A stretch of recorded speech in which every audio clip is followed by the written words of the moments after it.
Hai semuanya, perkenalkan nama saya Julio Prakoso dengan NIM 210-321-10081. Saya adalah mahasiswa agribisnis dari Fakultas Pertanian Universitas Trunojoyo Madura. Nah, pada kesempatan kali ini saya akan membahas tentang perpajakan. Sebagai mahasiswa sekaligus sebagai warga negara Indonesia, kita wajib untuk membayar pajak. Emang kenapa sih kita wajib membayar pajak? Emang apa aja sih fungsinya? Nah, berikut adalah fungsi dari kita membayar pajak.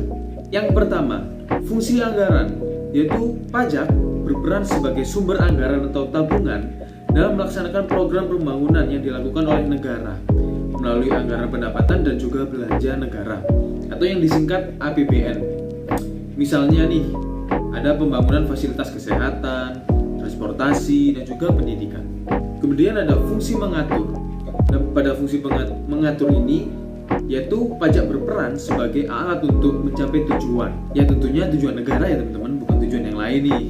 Misalnya, tercapainya pertumbuhan ekonomi negara. Seperti contohnya, berlakunya PP tahun 2008 tentang tarif PPh final. Kemudian yang berikutnya adalah fungsi stabilitas.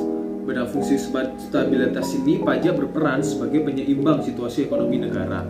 Misalnya, semakin banyak penerimaan negara, maka semakin stabil perekonomian negara. Kemudian semakin stabil juga perekonomian, maka tingkat inflasi menjadi rendah. Inflasi yang rendah mampu meningkatkan roda perekonomian masyarakat. Kemudian yang terakhir adalah fungsi redistribusi pendapatan. Pada fungsi ini yaitu pajak berfungsi sebagai alat untuk memakmurkan masyarakat. Misalnya nih, kesempatan wirausaha atau bertambahnya lapangan pekerjaan. Nah, dari fungsi-fungsi tersebut emang apa aja sih manfaat setelah kita membayar pajak? Yuk kita simak lebih lanjut. Nah, manfaat pajak bagi negara sendiri yaitu pajak memiliki manfaat untuk membiayai anggaran belanja negara. Kemudian pajak memiliki manfaat untuk membiayai pengeluaran reproduktif yang berdampak langsung pada masyarakat. Misalnya nih, ada subsidi usaha atau program pengairan sawah. Kemudian yang berikutnya adalah pajak bermanfaat untuk membiayai pengeluaran yang bersifat tidak self-liquidating.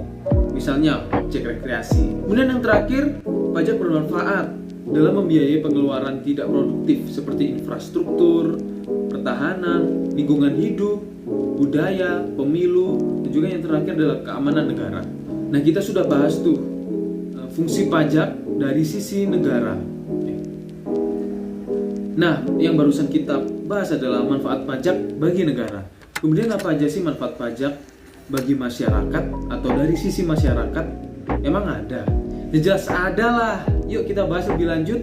Nah, untuk yang pertama, fungsi pajak bagi masyarakat yaitu masyarakat mampu menikmati kemudahan dalam berusaha.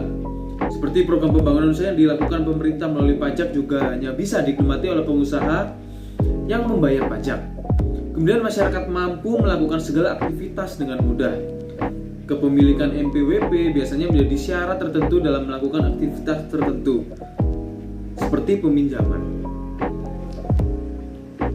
Kemudian berikutnya adalah masyarakat memiliki peluang yang lebih besar untuk berkembang melalui pendidikan dan juga ketersediaan lapangan kerja dan juga usaha.